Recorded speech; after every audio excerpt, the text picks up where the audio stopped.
Fire investigators are now done searching the 12 Tribes property, where they spent a week looking into the origin of the Marshall Fire.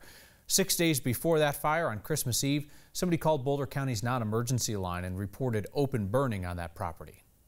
It's going to be a party burning trash on the north side of Foothills Boulevard. You can cancel all the units. We've got it. This is going to be a controlled burn for about the next 2 hours. Mountain View Fire responded and took notes on what they saw. Homeowner burning trash and preparing to burn some railroad ties. There's also front-end loader and water noted nearby. That property is on the east side of Highway 93. Open burning on that side of the highway was not restricted by the Boulder County fire ban that was in place at the time. The sheriff's office has been real quiet about the investigation for nearly a week now.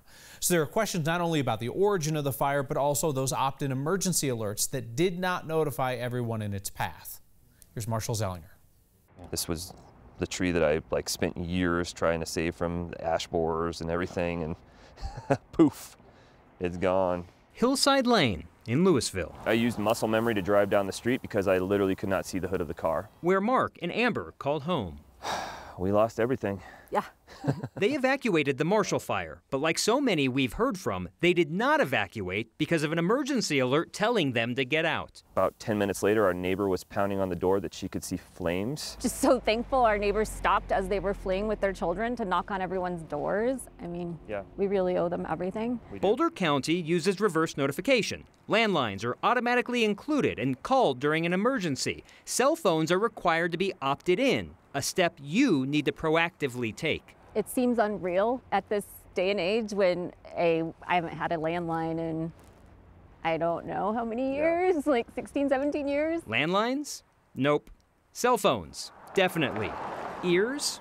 Those too. We have tornado sirens here that you can set your clock to the first Monday of every month, and even something like that might have triggered some response from more people. So Mike, could you talk a little bit about why the emergency sirens did not go off in this case? Last Thursday, Boulder County held a community meeting to answer Marshall Fire questions, including why other methods of warning, like outdoor emergency sirens, were not used. I don't have an answer as to why they were not used. Primarily, the sirens are designed for flood and severe weather events. Another question asked in this meeting and by Amber. Why not text alerts that we don't have to sign up for? You know, some places you go and it's like, COVID is high in this area, yeah. Be on alert. We have been working on getting that capability in the county. It's not that we haven't ignored it, it's just the timing of this fire, but we are moving towards that. On Hillside Lane, the emergency alert method was less advanced than a text alert.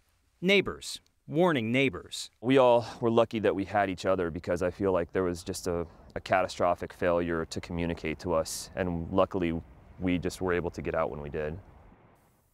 Based on a news release from Boulder County last week, the automatic text alerts like an Amber Alert or a weather alert will be used by the end of this year in addition to the cell phone opt-in reverse notification service. But, Kyle, there just has to be a better way than opting in.